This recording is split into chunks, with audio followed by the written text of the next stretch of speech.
What's going on, y'all? Before we jump into this video, make sure you like this video and also make sure you subscribe to this channel for more great real estate content. All right, so let's jump right into it. Warren Buffett has made over a $700 million investment into D.R. Horton, which is the largest home builder in the country. So this company is actually a publicly traded company on the stock market, and his company, Berkshire Hathaway, has made a huge investment into this. And so we had a lot of conversation about this on Instagram, so I thought it was only right to make a video about it. So the way we'll do this is we'll talk about some of the reactions that people have to this news. We'll talk about some of the thoughts that I have, what I think this means for the market, and we'll also dispel some misconceptions people have about what a crash is. So let's jump right in.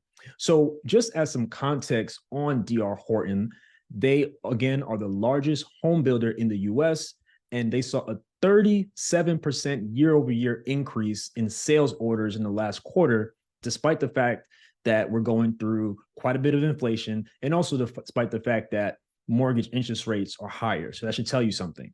And here's some of the things that folks had to say on Instagram about what they thought about this situation and what they think about D.R. Horton. It's very interesting.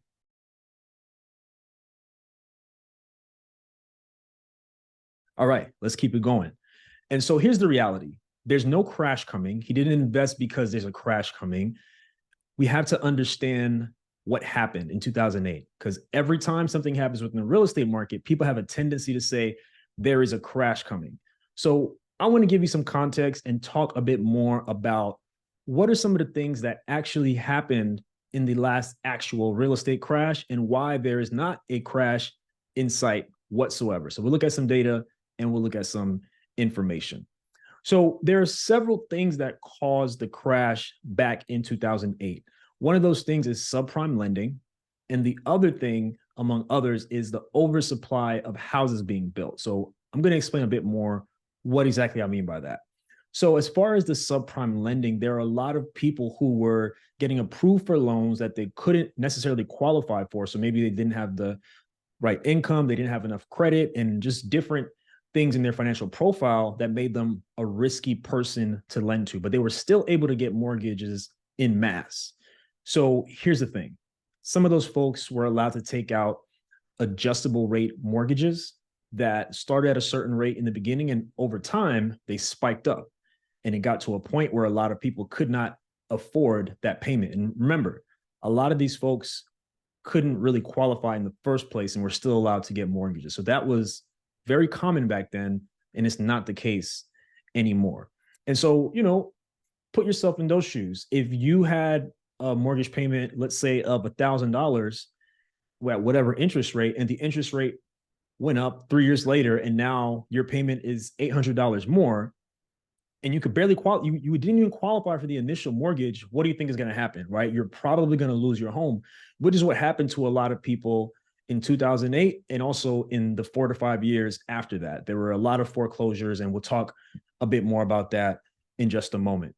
So from 2008 to 2012, there were over 1 million foreclosure filings from January to June of those years, and you'll see it in this graph right here. And then from 2020 to 2023, in the first half of those years, the number is below 200,000 a year, foreclosure filings a year. So it's over 80% less than it was from that 5-year period. And so that's one of the things I really want you to understand. Like, there's not a crash coming. There's not a foreclosure crisis coming. Foreclosures have increased from 2021 to 2023.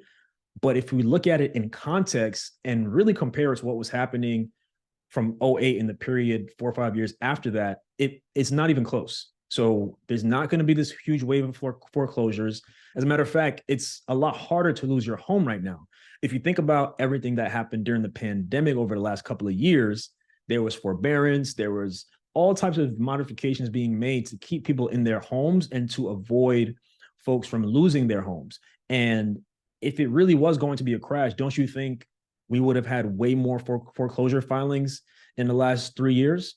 That hasn't really happened. There was a spike from 2021 to 2022 and 23, but it's nothing compared to what we saw 15 years ago. So context is important, and facts and data is important. So here's the next thing. There's a lot more regulation now.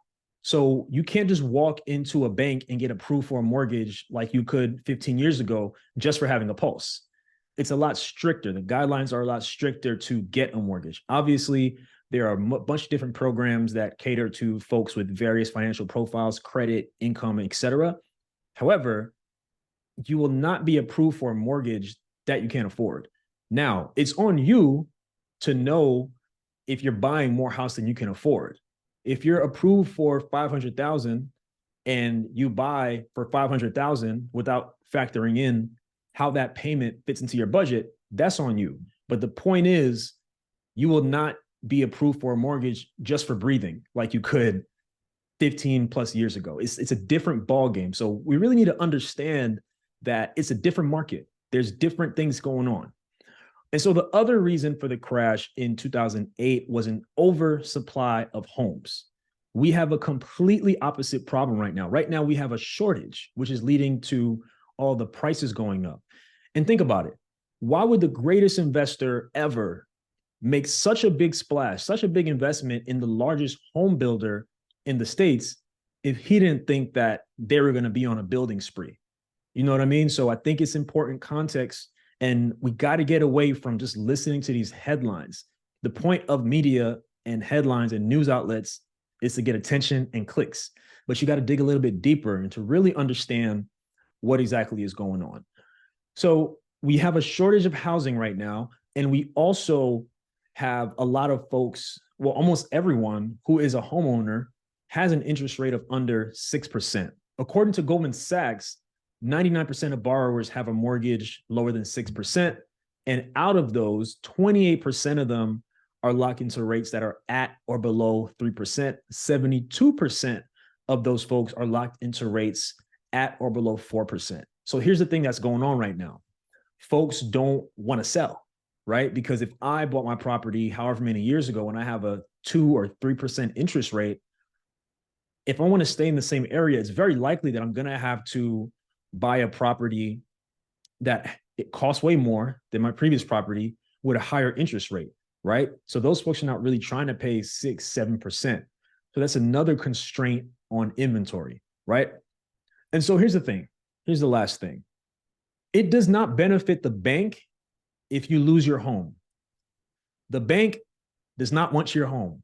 The bank wants you to pay your mortgage for the duration of the loan.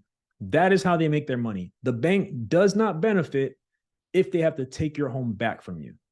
So we got to get rid of all these theories thinking that the bank wants you to lose your home. The bank wants you to be foreclosed on. It's the absolutely complete opposite, right? So that's something that I really want us to understand. So I really wanted to make this video just to give some more context to what exactly is going on and why there's not going to be a crash, right? My goal is to give y'all as much information as possible, as much practical, evidence-based information, not feelings.